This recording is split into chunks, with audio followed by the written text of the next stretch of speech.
Assalamualaikum warahmatullahi wabarakatuh dan salam sejahtera kepada semua penonton channel Studio and Exploration dalam rancangan Eksplorasi Misteri Mistik. Saya Nazri Saleh, hos anda.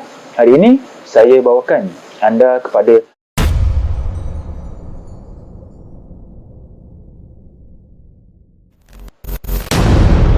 sumber maklumat yang kami perolehi dari kaedah ilmu kebatinan secara Islam, iaitu Al-Haq. Jika anda tidak suka dari sumber tersebut, sila berhenti menonton video dari channel ini. Sebelum saya teruskan video ini, bantu saya dengan tidak skip iklan ketika menonton video di channel ini. Subscribe channel ini kepada yang belum subscribe dan share video ini, semoga ramai yang akan dapat manfaat, dan pastikan anda menonton video ini sampai habis supaya anda faham secara menyeluruh berkenaan sejarah yang ingin disampaikan. Masjid Agung pada zaman kegemilangan Kesultanan Melayu Melaka memang wujud dan tidak dinafikan bahawa ia sebuah masjid yang besar seiring dengan pencapaian Empayar Kesultanan Melayu Melaka di abad ke-15. Walau bagaimanapun, pencapaian tersebut telah dimusnahkan dan dihancurkan oleh Portugis pada 1511 atas dasar gerakan Perang Salib di Eropah dan kebencian mereka terhadap Islam. Memang ada dalam catatan dari sumber Portugis dan sejarah Melayu yang mana Masjid Agung tersebut telah diruntuhkan dan dibakar oleh penjajah Portugis ketika menakluk Melaka pada 1511. Kota Formosa sebenarnya dibina di atas runtuhan Kota Melaka dengan menggunakan bahan sekitar termasuk runtuhan binaan masjid, istana dan pelbagai lagi. Sebenarnya saiz Kota Melaka sebelum kedatangan Portugis adalah sangat besar dan ia menempatkan istana utama, istana permaisuri, kubu pertahanan dan penempatan rakyat jelata yang berkeluasan dianggarkan 3 km. Jadi, pelbagai binaan dalam Kota Melaka ini yang digunakan Portugis untuk membina Kota Formosa. Ramai yang keliru dengan pintu gerbang Formosa yang ada sekarang dengan Kota Formosa, di mana pintu gerbang Formosa yang ada sekarang ini adalah sebahagian kecil daripada Kota Formosa.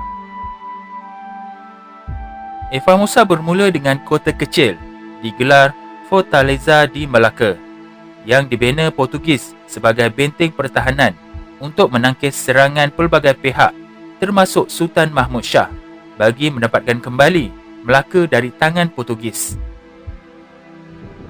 Jadi, untuk mengukuhkan kedudukan mereka di Melaka itu, pihak Portugis mula membesarkan kota tersebut, lalu digelar Formosa.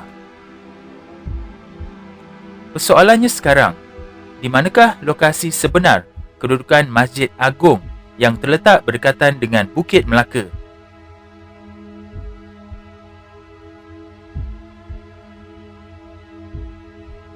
Oleh yang demikian, sumber batin adalah salah satu cabang ilmu yang perlu diteliti dan dikaji dengan lebih mendalam pada dapatannya, bukan ditolak mentah-mentah. InsyaAllah, dalam video ini, saya dan Puan Ita akan kongsikan maklumat berdasarkan dari sumber batin. Apa yang akan saya sampaikan ini terpulang kepada anda sama ada ingin percaya ataupun tidak. Nasihat saya, jangan terus menolak dan jangan pula terus menerima bulat-bulat selagi anda belum dapat fakta sebenar atau meyakini melalui hati nurani anda. Bismillahirrahmanirrahim. Apabila saya berpeluang ke Bukit Melaka ini, antara yang menjadi tujuan eksplorasi ini adalah mencari kesan atau peninggalan yang menandakan di situ bekas tapak Masjid Agung Melaka. Sehinggalah saya diberitahu ada sebuah perigi lama terletak di bulatan kancil di hadapan bangunan Stades ini, iaitu bangunan Belanda warna merah.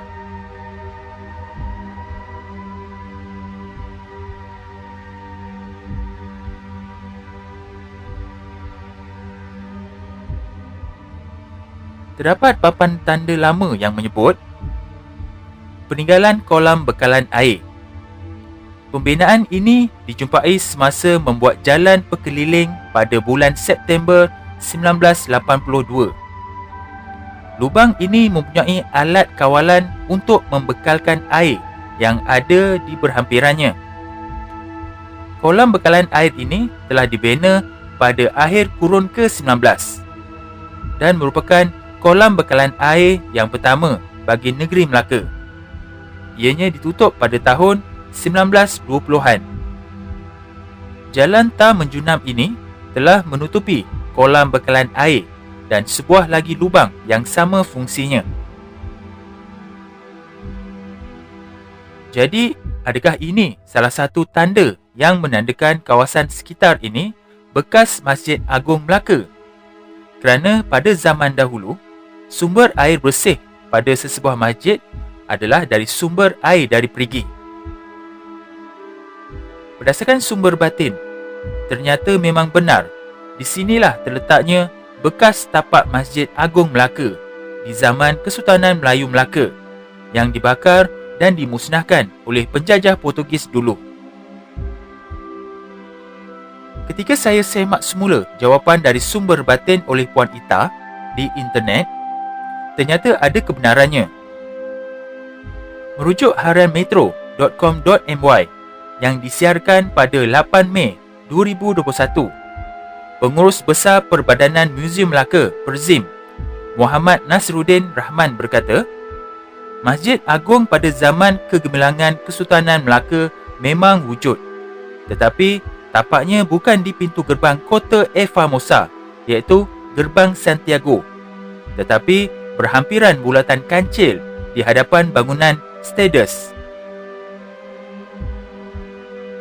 Apa yang mengelirukan masyarakat, katanya, apabila mereka menganggap Formosa itu adalah pintu gerbang arah selatan, iaitu Porta di Santiago, yang selalu menjadi tumpuan pelancong mengambil gambar, sedangkan ia sebahagian keseluruhan kota Formosa itu sendiri.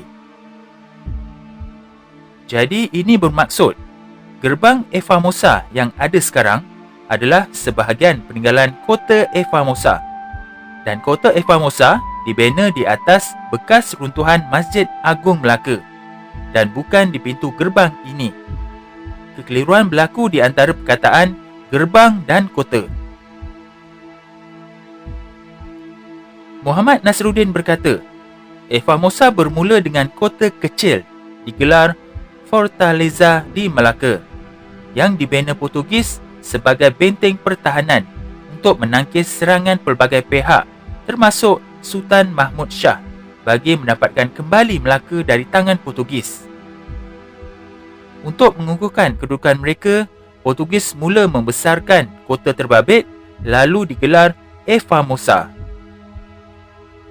Maka jelaslah bahawa Formosa adalah sebuah kota yang besar dan gerbang ini dipanggil Porta di Santiago.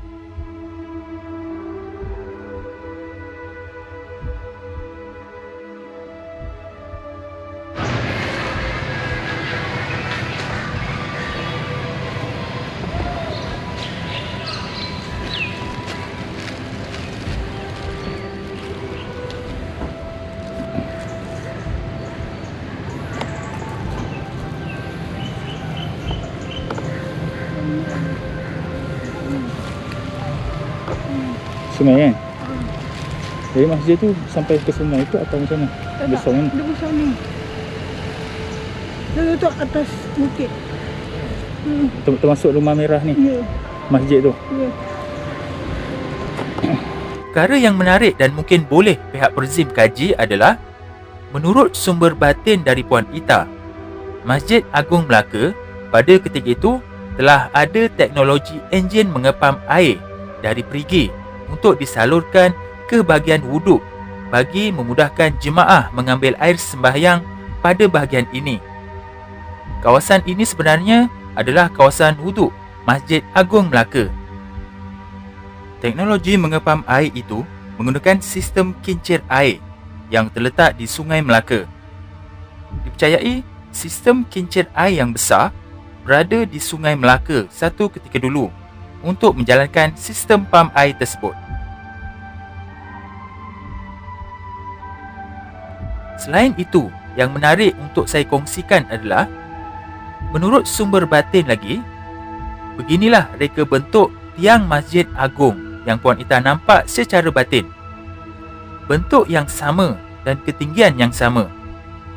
Dan Puan Ita kata, barisan tiang ini memang tiang bahagian luar Masjid Agung Melaka tersebut. Jadi persoalannya sekarang, adakah bangunan status ini menggunakan sebahagian struktur asal reka bentuk Masjid Agung Melaka? Jawapan saya, ada kemungkinan ya, berdasarkan maklumat sumber batin. Semoga pendedahan ini memberikan petunjuk kepada pihak perzim atau mana-mana pihak untuk mengkaji lebih mendalam berkenaan perkara ini.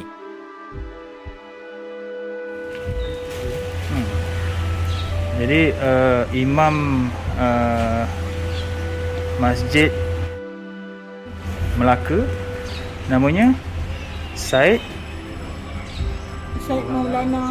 Maulana Zahid. Said Maulana Zahid. Said Maulana Zahid.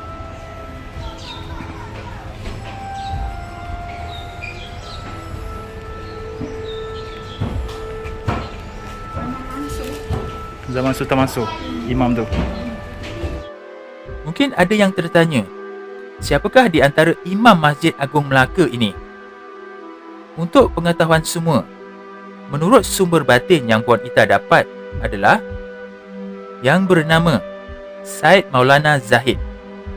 Imam ini berkhidmat ketika zaman pemerintahan Sultan Mansur Shah Melaka yang memerintah dari 1459 hingga 1477. Namun sayangnya, hanya nama dan zaman beliau sahaja yang kami perolehi dan tiada maklumat tambahan yang lain.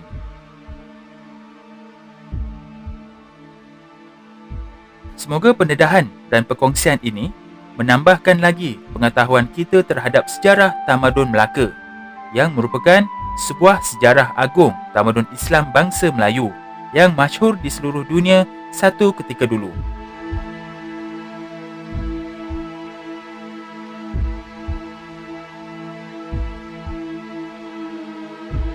Jadi itu saja video untuk kali ini, diharap dapat memberikan sedikit pendedahan kepada generasi kini dan akan datang, juga memberikan sedikit maklumat kepada pengkaji dan peminat sejarah supaya dapat merungkaikan lagi sejarah ini. Jangan lupa sertai ahli member channel Eksplorasi Misteri Mistik ini dengan klik pada butang join di bawah video ini atau klik link pada ruangan description. Terdapat 4 pilihan peringkat package yang disediakan. Untuk penerangan lanjut, sila klik join sekarang dan anda akan dibawa kepada video penerangan berkenaan package-package tersebut. Jadi sampai di sini saja video untuk kali ini dan jumpa kita di episod akan datang yang lebih menarik insya-Allah. Assalamualaikum.